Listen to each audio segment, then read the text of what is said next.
Assalamualaikum warahmatullahi wabarakatuh. Saya Amira Deniati dengan NIM 231505007 akan mempresentasikan atau memaparkan materi dari kelompok 6, yaitu konsep pendidikan Quran Surah An-Nahl ayat 125 sampai 128. Maka dapat dirumuskan menjadi beberapa konsep utama yang saya pelajari dari makalah teman kita tersebut, yakni konsep pendidikan berbasis hikmah atau kebijaksanaan. Berdasarkan ayat 125, proses pendidikan harus dilakukan dengan hikmah, yaitu kemampuan pendidik menyampaikan ilmu sesuai kondisi, tingkat pemahaman, dan kebutuhan peserta didik. Guru dituntut memiliki kebijaksanaan dalam memilih metode, bahasa, dan pendekatan agar materi dapat diterima dengan baik. Yang kedua, pendidikan melalui nasihat yang baik, yaitu al-mu'izah al-hasanah. Pendidikan tidak cukup hanya mentransfer pengetahuan, tetapi juga memberikan nasihat yang menyentuh. Pendidikan harus mampu membimbing peserta didik dengan kelembutan, kasih sayang, dan keteladanan, sehingga terbentuk beberapa sikap dan karakter yang positif.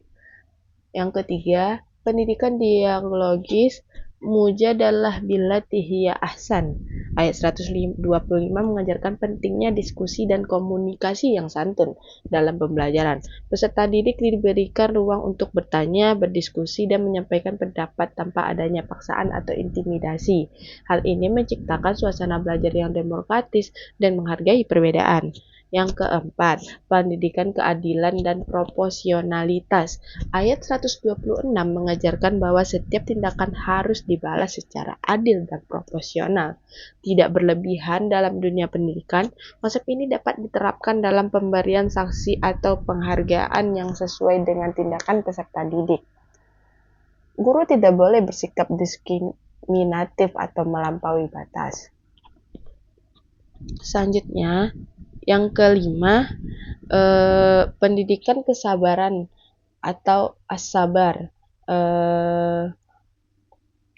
Ayat 126 sampai 127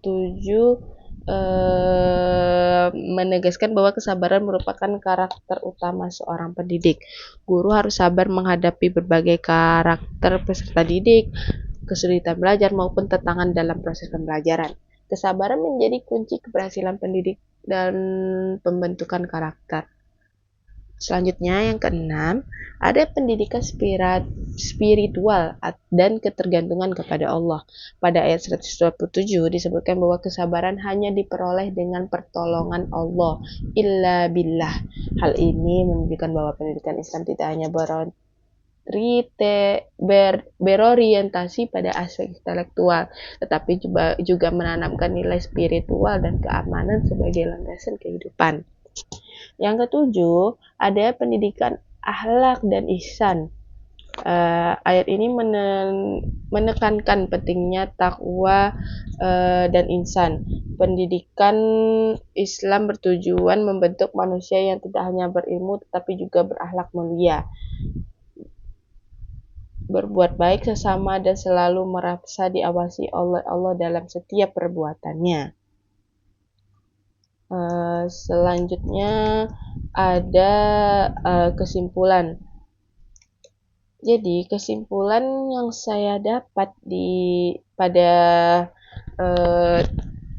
makalah ini yaitu berdasarkan kajian tafsir Al-Misbah dan karya Al-Qur'an Shihab dan tafsir Ibnu Katsir terhadap Quran Surah An-Nahl sampai ayat 125 sampai 128 dapat disimpulkan bahwa ayat-ayat tersebut memuat konsep pendidikan Islam yang menyeluruh, mencakup aspek-aspek tujuan karakter pendidik serta pembentukan kepribadian peserta pendidik. Pendidik dalam perspektif Al-Quran tidak hanya berorientasi pada transfer ilmu pengetahuan, tetapi juga pada pembinaan akhlak, penguatan spiritual, dan pengembangan karakter yang berlandaskan nilai-nilai Islam. Jadi Dengan demikian, Quran Surat An-Nahl ayat 125-128 memberikan landasan yang kuat bagi konsep pendidikan Islam yang berorientasi pada pembentukan manusia yang seutuhnya.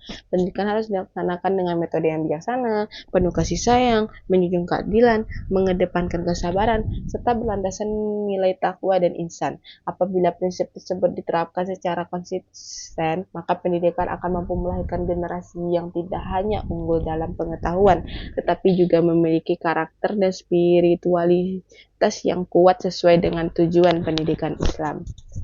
Baik, sekian yang saya dapat paparkan. Assalamualaikum warahmatullahi wabarakatuh.